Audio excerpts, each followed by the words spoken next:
It may interest you to know there aren't many fights in the NHL anymore. Flash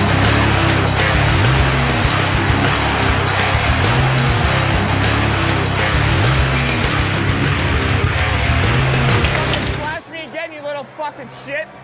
I'll fucking fuck you up. Hey! Let's go. Hockey is one of the most popular sports within Canada and North America, and it's certainly a huge part of the culture that makes up this continent. Hockey is a relatively simple game which sees each team play 6 players on the ice at any given time, which usually come in the form of 2 defensemen, a centre and 2 forwards along with a goaltender.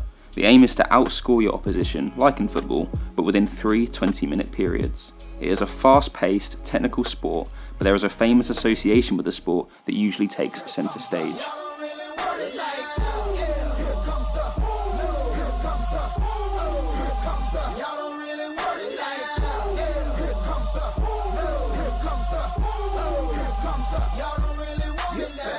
Why don't you call it high stick then? One of you guys is coming over here. You're the most violent and you're coming here. What is violence, anyway? Violence within hockey comes in 2 major forms: hitting and outright fighting.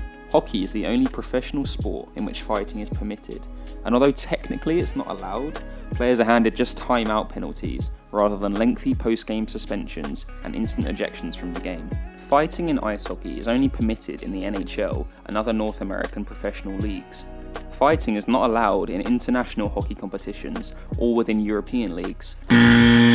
Fighters in international or European competitions get automatically ejected under Rule 141 set by the International Ice Hockey Federation rules. However, the NHL and North America set their own rules, and under Rule 56 in the NHL rulebook, fighting only results in a penalty, as North America keeps its long tradition of embracing fights and allowing officials to tolerate them.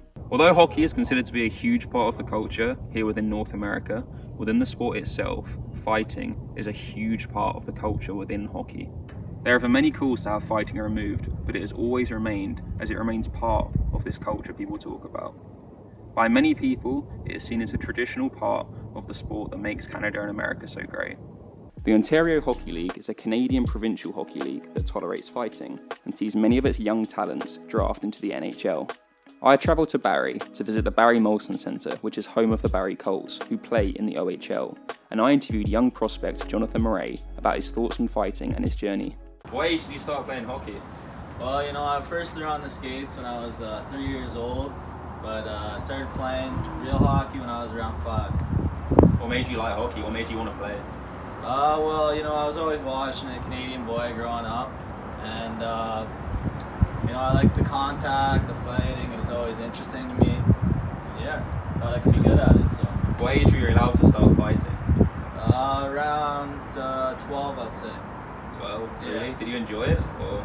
Oh yeah, one of the better parts of the game, I'd say for sure. Would you still play it if there wasn't fighting allowed?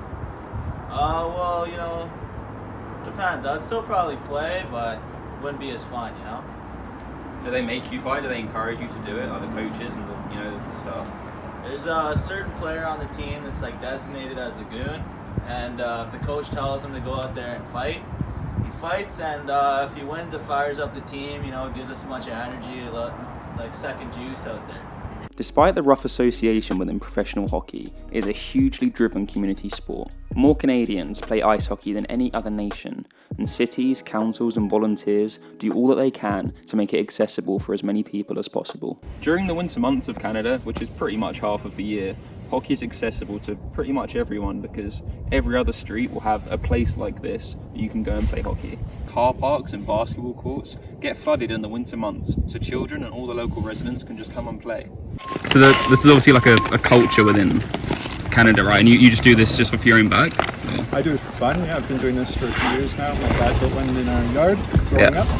And this is just an opportunity that the city allowed for us in a local area. And it's kind of, if you build it, they will come thing. So there's no rules except safety stuff and COVID, keep distance. And skating was part of Canadian culture. And every day. It's just fun to see how many kids come out and enjoy it. So.